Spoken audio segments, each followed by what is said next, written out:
Light amplification by stimulated emission of radiation laser. सही है। तो आज हम बताएंगे कि लेज़र के बारे में कि लेज़र क्या है, किसने लेज़र का सबसे पहले कॉन्सेप्ट दिया और फिर कब बनी लेज़र, और लेज़र के क्या क्या यूजेस हैं, लेज़र के क्या क्या प्रिंसिपल हैं। ठीक है। तो सबसे पहले हम लोग बताते हैं कि अच्छा ये जो इसका क्या हो गया, इसका stand for laser stand for क्या हो गया, light amplification by stimulated emission of radiation laser. सही है। अच्छा अब 1917 एल्बर्ट आइंस्टाइन उन्होंने एक कॉन्सेप्ट दिया। अब उन्होंने क्या कॉन्सेप्ट दिया, उन्होंने कॉन्सेप्ट दिया स्टिमुलेटेड इमिशन का, जो यहाँ पर लेज़र की डेफिनेशन के अंदर डेफिनेशन के तौर पर एक आता है स्टिमुलेटेड इमिशन। इसका कॉन्सेप्ट किसने दिया, एल्बर्ट आइंस्टाइन, जो कि 1917 में इन्होंने दे दिया। लेकिन लेज़र बनी कब, लेज़र का जो एक डिस्कवरी हुई लेज़र की वो हुई 1960 में। सही है। आइंस्टाइन के इतने सालों के बाद लेज़र की डिस्कवरी हुई। अब क्या क्या इसमें प्रोसेस आए, सही है, और क्या क्या इसकी प्रॉपर्टीज़ हैं, क्या इसका प्रिंसिपल है, क्या इसकी एप्लीकेशन है, क्या इसके यूजेस हैं, ये हम देखेंगे। सबसे पहले ये 4 स्टेप पर मुश्तमिल है। पहले स्टेप में क्या होता है, अगर हम ये जो मैंने बनाया है इसको हम ग्राउंड स्टेट कंसीडर कर लें और इसको हम एक्साइटेड स्टेट कंसीडर कर लें। ठीक है। एक हमने ग्राउंड स्टेट बना दी और एक हमने एक्साइटेड स्टेट बना दी। एक इसमें और स्टेट आती है जिसको हम कहते हैं मेटा स्टेबल स्टेट। अब ये मेटा स्टेबल स्टेट क्या होती है ये ज़रा देखेंगे थोड़ी देर के बाद। पहले ये देखते हैं कि हम यहाँ पर एक स्पॉन्टेनियस एब्जॉर्प्शन क्या होती है। एक स्पॉन्टेनियस एब्जॉर्प्शन होती है कि हम किसी भी चीज़ को मतलब किसी भी एटम को हम जो है वो फोटोन दें और वो क्या करे, फोटोन को एब्जॉर्ब कर कर और अपनी एक्साइटेड स्टेट में चले जाए ग्राउंड स्टेट से। सही है। तो ये हमने बना दिया ग्राउंड स्टेट, ग्राउंड स्टेट, और ये आ गई हमारे पास एक्साइटेड स्टेट।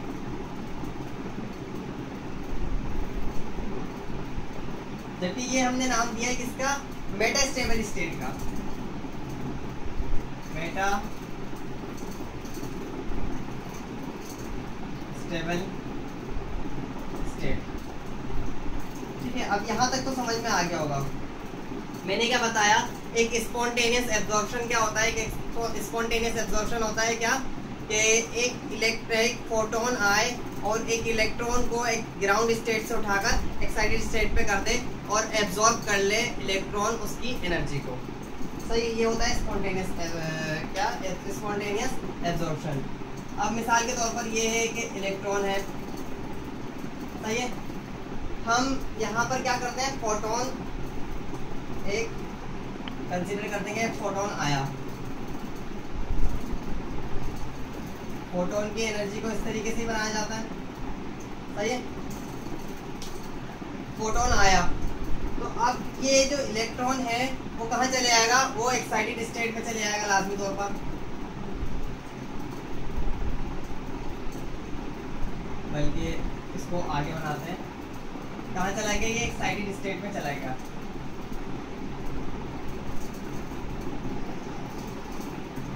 और मेटा स्टेबल स्टेट इससे थोड़ा सा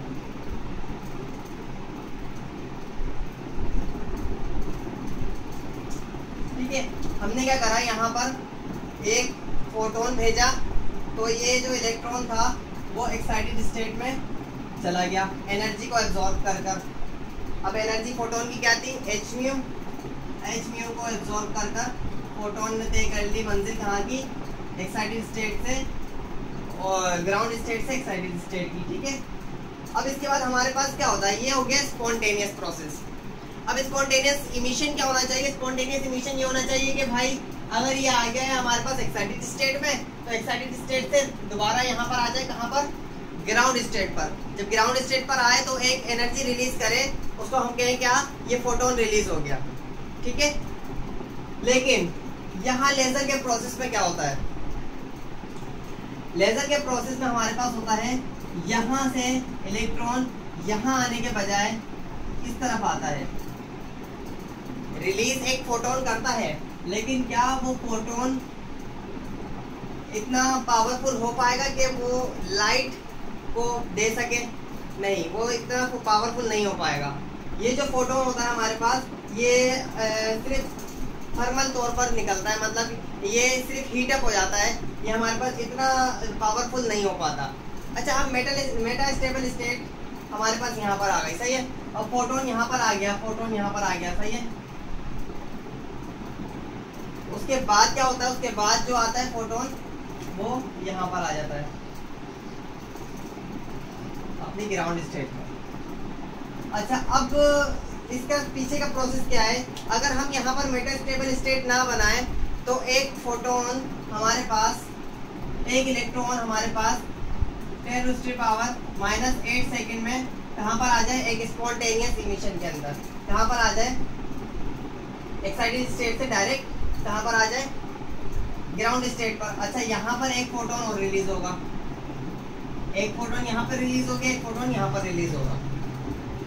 और अगर हम लोग यहाँ पर मेटा स्टेबल स्टेट बनाते हैं तो ये जो मेटा स्टेबल स्टेट से ग्राउंड स्टेट पर आता है, उसकी टाइम जो होता है वो हमारे पास होता है 10⁻³ सेकेंड। मतलब टाइम क्या होता है, मेटा स्टेबल स्टेट से बढ़ जाता है, मेटा स्टेबल स्टेट को बनाने की वजह से बढ़ जाता है टाइम। अब ये बढ़ाने का फायदा क्या हुआ?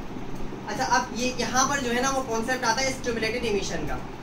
बढ़ाने का फायदा क्या हुआ, अब मैं आप लोगों को बिल्कुल सिंपल तरीके से बताता हूँ।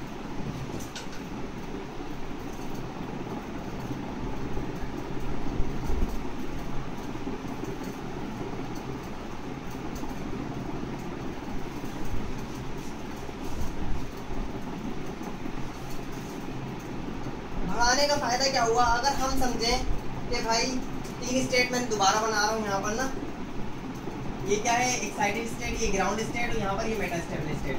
मेटा स्टेबल स्टेट से आने के बाद फिर वो आता है कहाँ पर, ग्राउंड स्टेट के ऊपर। अब ये टाइम बढ़ाने का फायदा क्या हुआ, अगर हम यहाँ पर एब्जॉर्प्शन करता है एक इलेक्ट्रॉन और यहाँ पर चले आता है कहाँ पर, एक्साइटेड स्टेट के ऊपर। जब एक्साइटेड स्टेट के ऊपर जाता है और फिर वो आता है मेटा स्टेबल स्टेट के ऊपर, सही है, तो हम यहाँ पर इस तरह इस जगह एक और फोटोन को भेज देते हैं, ठीक है।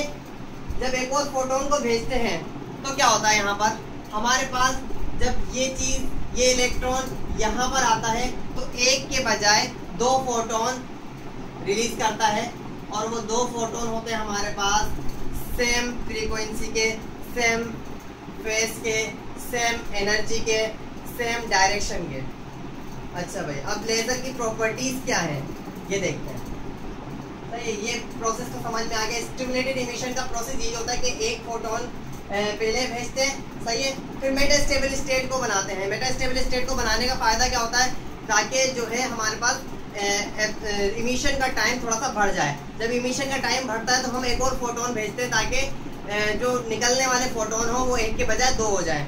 इसी तरीके से अगर, क्योंकि मिलियंस ऑफ एटम, हम मिलियंस ऑफ फोटोन्स हम भेजते हैं मिलियंस ऑफ एटम के ऊपर, तो वो मिलियन से भी ज़्यादा बिलियंस में हमारे पास फोटोन बाद में बाहर आते हैं।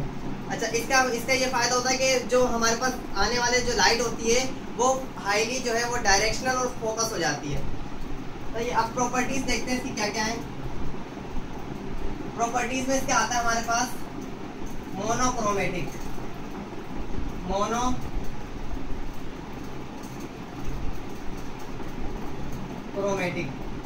पहली प्रॉपर्टीज इसकी है, मोनोक्रोमेटिक लाइट होती है। बताता हूँ क्या होती है, सही है। हाईली डायरेक्शनल होती है, हाईली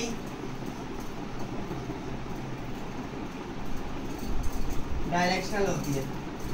ये तो समझ में आ गया होगा कि हाईली डायरेक्शन क्या होती है, कि एक ही डायरेक्शन में और बहुत तेज स्पीड से जा रही होती है।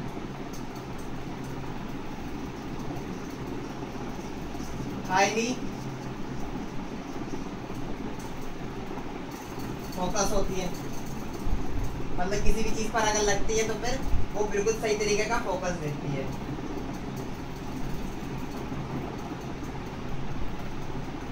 कोहेरेंट होती है, कोहेरेंट होती है।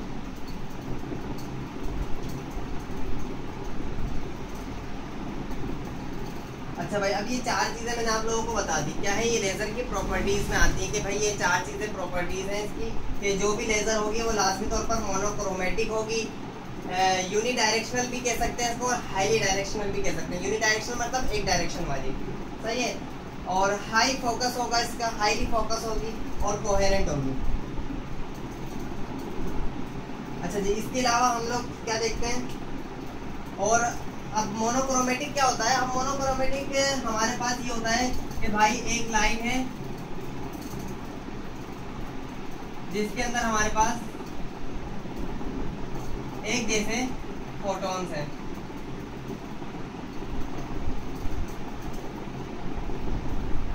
ठीक है, एक जैसे फोटोन है। इसका मतलब क्या हुआ, ये कोहेरेंट भी हो गई और मोनोक्रोमेटिक भी हो गई।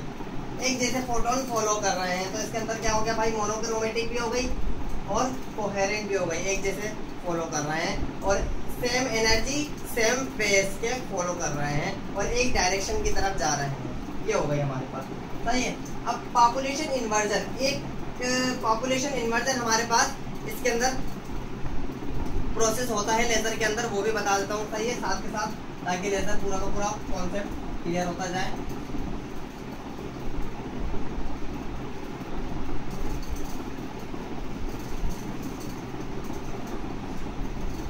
पॉपुलेशन इन्वर्जन छोटा सा बिल्कुल टॉपिक है। क्या होता है पॉपुलेशन इन्वर्जन के अंदर कि हम चाहते हैं कि ये हमारे पास ग्राउंड स्टेट, एक्साइटेड स्टेट और मेटास्टेबल स्टेट। अब हम चाहते हैं कि ज़्यादा से ज़्यादा फोटोन कहाँ चले जाएं, ग्राउंड स्टेट से, मतलब ग्राउंड स्टेट पे मिसाल के तौर पर अगर मैं बोलता हूँ कि 3 फोटोन है तो एक्साइटेड स्टेट पे 4 या 5 होने चाहिए और मेटास्टेबल स्टेट पे और ज़्यादा होने चाहिए, मतलब मेटास्टेबल स्टेट पे कम से कम 7 या 8 होने चाहिए। अच्छा, पॉपुलेशन कहाँ पर ज़्यादा होनी चाहिए, पॉपुलेशन मेटास्टेबल स्टेट पर ज़्यादा होनी चाहिए। ये होता है हमारे पास पॉपुलेशन इन्वर्जन कहलाता है ये चीज़ ना। अच्छा, अब इसके कुछ यूजेस देख लेते हैं।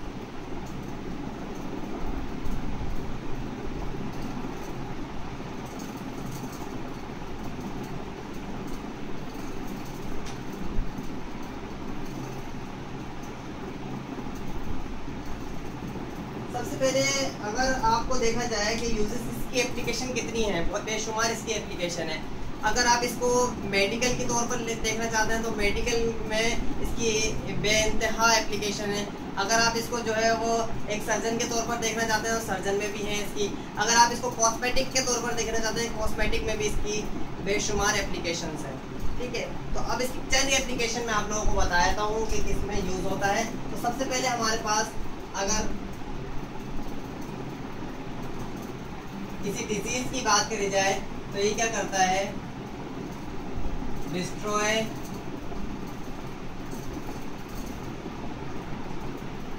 Kidney stone. मतलब क्या होता है, अगर किसी के जो है वो पथरी हुई है, मतलब किडनी में कोई स्टोन है तो उसको वो लेजर के जरिए डिस्ट्रॉय कर सकते हैं।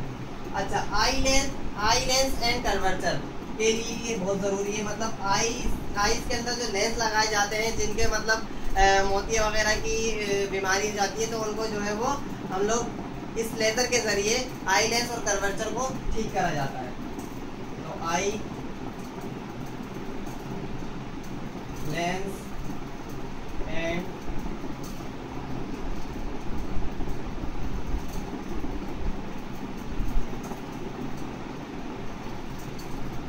अच्छा, अब इससे क्या है, एक चीज और है, ब्लड लेस सर्जरी करी जाती है। ब्लड लेस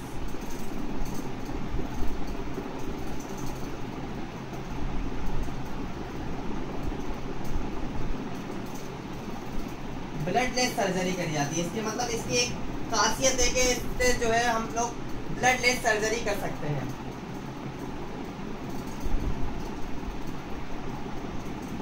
माउस में यूज़ करा जाता है।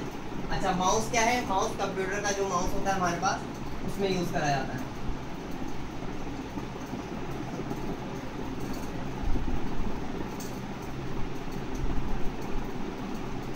कटिंग करा जाता है इससे, इसको क्लॉथ्स वगैरह को, मतलब कपड़ों को कट भी कर सकते हैं इससे।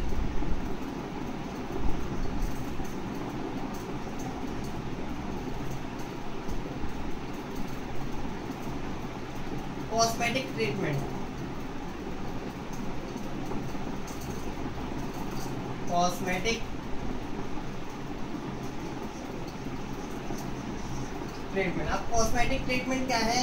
मिसाल के तौर पर अगर किसी के एक्ने ट्रीटमेंट करनी है तो लेज़र के ज़रिए हम कर सकते हैं। तो यहाँ पर मैं लिख देता हूँ एक्ने ट्रीटमेंट।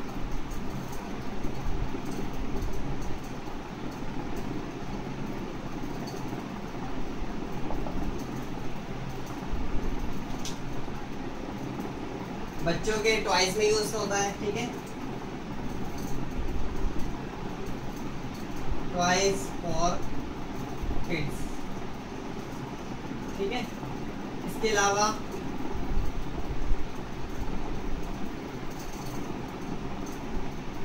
स्टडी करी जा सकती है इससे internal structure of organism, micro organism.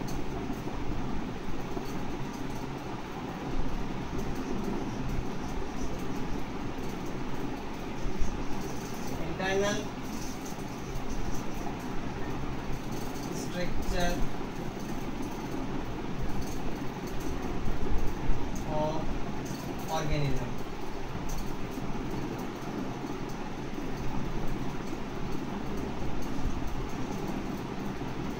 और भी बेशुमार इसके फ़वाइद हैं, लेकिन जहाँ इसके फ़वाइद अगर देखा जाए तो इसके नुकसान भी बहुत हैं, क्योंकि ये एक हाईली डायरेक्शनल और जो है हमारे पास मोनोक्रोमेटिक लाइट है कि जिसको हम लोग अगर किसी की अगर आँख में हम लोग मारें तो उसकी आँख ख़राब भी हो सकती है, ठीक है। तो एहतियात से इसको यूज़ करा जाता है, लेकिन बेशुमार फ़वाइद के हिसाब से इसको जो है हम इसके जो है फ़वाइद को रद्द नहीं कर सकते। इसके इतने फ़वाइद हैं कि इसको हम लोग छोड़ नहीं सकते लेज़र को। तो वीडियो अगर पसंद आई हो तो लाइक करें, कमेंट करें और आगे शेयर करें, चैनल को हमारे सब्सक्राइब करें।